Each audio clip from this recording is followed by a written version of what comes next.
Hello, जय हिंद, वंदे मातरम। तार्किक ज्ञान के यूट्यूब चैनल पर आप सभी का स्वागत है। सिंधु घाटी सभ्यता के 2 वीडियो हमने ऑलरेडी आपको उपलब्ध करा दिए हैं, जिसमें जो बहुविकल्पी प्रश्नों का एक वीडियो जिसमें 10 क्वेश्चन हमने आपको कराए थे, वो डिस्क्रिप्शन बॉक्स में लिंक दे रखी है, उसमें से आप देख सकते हैं। तो यहाँ पर हमारा अगला क्वेश्चन क्या है, स्टार्ट करते हैं। कालीबंगा शब्द का क्या अर्थ है? कालीबंगा शब्द, कालीबंगा जो हड़प्पा सभ्यता का एक बहुत ही महत्वपूर्ण स्थल है जो राजस्थान राज्य में पड़ता है, कालीबंगा। ठीक है, इसका अर्थ क्या है, ये एग्जाम में पूछ लिया जाता है। तो काले रंग का बंगला है, या काली रंग की चूड़ियां, या काले रंग के कपड़े, या काले मनुष्य। तो इसका सही ऑप्शन क्या है, यहाँ पर जल्दी से बताइए। काले रंग का बंगला या कपड़ा या चूड़ियां मनुष्य, तो सही ऑप्शन हम बता रहे हैं आपको, काले रंग की चूड़ियां इसका सही आंसर हो जाता है। अब इसका एक तर्क है, क्यों काले रंग की चूड़ियां इसे कहा जाता है। तो देखिए, यहाँ पर इस स्थल पर जो कालीबंगा है, यहाँ पर जो चूड़ियां पाई गई थी काले, वो चूड़ियां जो थी वो तांबे की बनी थी, लेकिन वो रंग में कैसी थी, काली थी। इस वजह से इस स्थान का नाम रख दिया गया कालीबंगा। क्लियर हो गया होगा क्वेश्चन। चलिए नेक्स्ट क्वेश्चन पर बढ़ते हैं। 12 नंबर क्वेश्चन आपका है, सिंधु घाटी की सभ्यता निम्न में से किस सभ्यता के समकालीन नहीं थी? जो सिंधु घाटी सभ्यता थी, इनमें से किसके समकालीन नहीं थी? मतलब जिस वक्त सिंधु घाटी सभ्यता का दौर था, उस वक्त और कौन सी सभ्यताएं, मतलब इसमें से 3 सभ्यताएं उस वक्त चल रही थी, लेकिन एक नहीं चल रही थी। वो आपको सही आंसर के रूप में बताना है। पहला ऑप्शन है मिस्र की सभ्यता, दूसरा है मेसोपोटामिया, तीसरा है चीन की सभ्यता, और चौथा है क्रीट की सभ्यता। तो इसमें सही आंसर आपका है क्रीट की सभ्यता, क्योंकि ये सभ्यता इन सारी सभ्यताओं से थोड़ा पहले टाइम में मानी गई है। इस सभ्यता का टाइम पीरियड माना गया है 3500 ईसा पूर्व के आसपास। ठीक है, लेकिन जो ये सभ्यताएं हैं, ये लगभग सिंधु सभ्यता के समकालीन मानी जाती हैं। अब इसमें देख लीजिए कौन कौन सी कहाँ पर सभ्यता विकसित हुई है।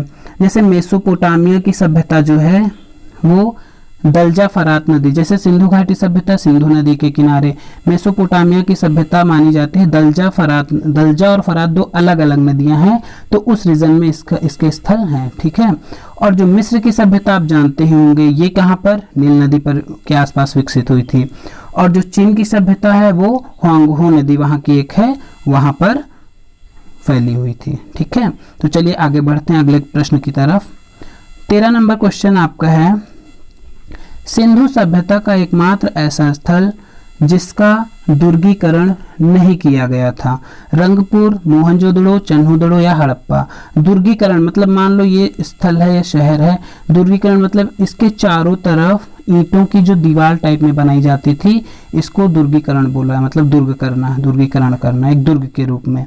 तो यहाँ पर आपका सही ऑप्शन बनता है चन्हुदड़ो।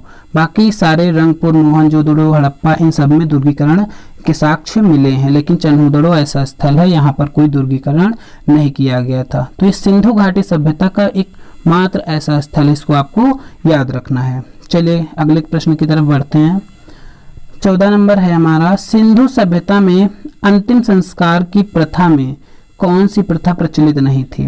जो सिंधु सभ्यता थी, जब हड़प्पा की सभ्यता थी, इसमें से 3 प्रथाएं वहां पर प्रचलित थी अंतिम संस्कार के रूप में, लेकिन एक प्रथा प्रचलित नहीं थी। उस ऑप्शन को आपको टिक करना है। पहला है दाह संस्कार, मतलब अग्नि में जला देना, या आंशिक दफन या पूर्ण दफन, या नदियों में विसर्जन। तो इसमें से कौन सा ऑप्शन है जो नहीं प्रचलित थी? 3 प्रचलित थी लेकिन एक नहीं थी। देखिए, दाह संस्कार हमने आपको बताया था पिछले वीडियो में, ये दफन, क्योंकि जो दाह संस्कार था वो मोहनजोदड़ो में प्रचलित था, और दफन की प्रक्रिया कहाँ प्रचलित थी, ये आपकी हड़प्पा में। और दफन दोनों रिलेटेड हैं, एक पूर्ण और एक आंशिक होता है। ठीक है, तो इसमें जो नदियों में विसर्जन का ऑप्शन आपका सही बनता है, ये प्रचलित नहीं थी, मतलब नदी में कोई किसी भी मृतक शरीर को विसर्जित नहीं किया जाता था। ओके, चलिए अगले प्रश्न की तरफ बढ़ते हैं। 15 नंबर क्वेश्चन है, पैमाने की खोज ने यह सिद्ध कर दिया कि सिंधु घाटी के लोग माप और तौल से परिचित थे। ये खोज कहाँ पर हुई है? पैमाने की खोज मतलब जैसे माप तौल आजकल हम लोग यूज करते हैं, किलोग्राम वगैरह है सब, तो उस वक्त भी जो है ये सिद्ध करती है कि मतलब सिंधु घाटी के लोग किससे, माप और तौल से परिचित थे। तो ये जो है कहाँ पर इसकी खोज हुई, किस स्थल पर खोज हुई थी। पहला ऑप्शन हड़प्पा, दूसरा मोहनजोदड़ो, तीसरा है लोथल और चौथा है कालीबंगा। तो इसमें से सही ऑप्शन आपका क्या होगा, वो होगा लोथल। ठीक है, मतलब लोथल जगह से ये सब खोज हुई है कि पैमाने से, मतलब पैमाने से लोग परिचित थे, है ना। तो जो लोथल था, और किस जो है पैमाने या माप तौल का यूज करते थे, किस अनुपात में, ये अनुपात था 16 का अनुपात। ठीक है, चलिए अगले प्रश्न की तरफ। 16 नंबर है हमारा, हड़प्पा सभ्यता के बारे में कौन सी उक्ति सही है। जो हड़प्पा सभ्यता है उनमें से कौन सी लाइन, 4 लाइन दी गई है नीचे, थोड़ा सा हम इसको छोटा कर रहे हैं। जो हड़प्पा सभ्यता के बारे में कौन सी उक्ति सही है, सही उक्ति हमें चुननी है, सही लाइन चुननी है। ठीक है, पहला ऑप्शन, उन्होंने पशुपति का सम्मान करना प्रारंभ कर दिया, या उन्हें अश्वमेध की जानकारी थी, गाय के लिए पवित्र, उनके लिए पवित्र जानवर था, या वे इंद्र की पूजा करते थे। इसमें ये ऑप्शन बिल्कुल रॉन्ग है, ये भी रॉन्ग है, ये रॉन्ग है। आपका करेक्ट ऑप्शन ए वाला बनता है। जो वो थे पशुपति, जो पशुपतिनाथ की हमने आपको तस्वीर दिखाई थी ना पिछले वीडियो में, उसको जाके देख लीजिए, बहुत अच्छे से समझ में आ जाएगा। तो मतलब उसका जो है सम्मान करना इन लोगों ने आरंभ किया, ये सही लाइन इस सभ्यता की है। ओके, चलिए अगले प्रश्न की तरफ चलते हैं। सही मिलान करना है। देखिए ऐसे क्वेश्चन अक्सर आ जाते हैं, जैसे यहाँ पर सभ्यता दी हुई है एक तरफ, और एक तरफ कौन सी नदी के तट पर वो स्थल दिए हैं, यहाँ पर नदी दी है, कौन सा स्थल किस नदी पर आसपास स्थित था। तो यहाँ पर हड़प्पा किस नदी के पास स्थित था, या मोहनजोदड़ो कहाँ पर है, या कालीबंगा कहाँ पर है, या ये लोथल कहाँ पर है। तो जो हड़प्पा आपका हमने बताया था पिछले वीडियो में, समझाया था आपको, लोकेशन भी दिखाई थी, ये है रावी नदी के तट पर। मोहनजोदड़ो कहाँ था, सिंधु नदी के तट पर, और जो कालीबंगा वो था घग्घर नदी, और जो लोथल था वो भोगवा नदी। और यहाँ पर स्थल दिए हैं, मान लीजिए यहाँ नदी की जगह आपको खोजकर्ता भी दे सकता है। ठीक है, चलिए आगे प्रश्न की तरफ चलते हैं।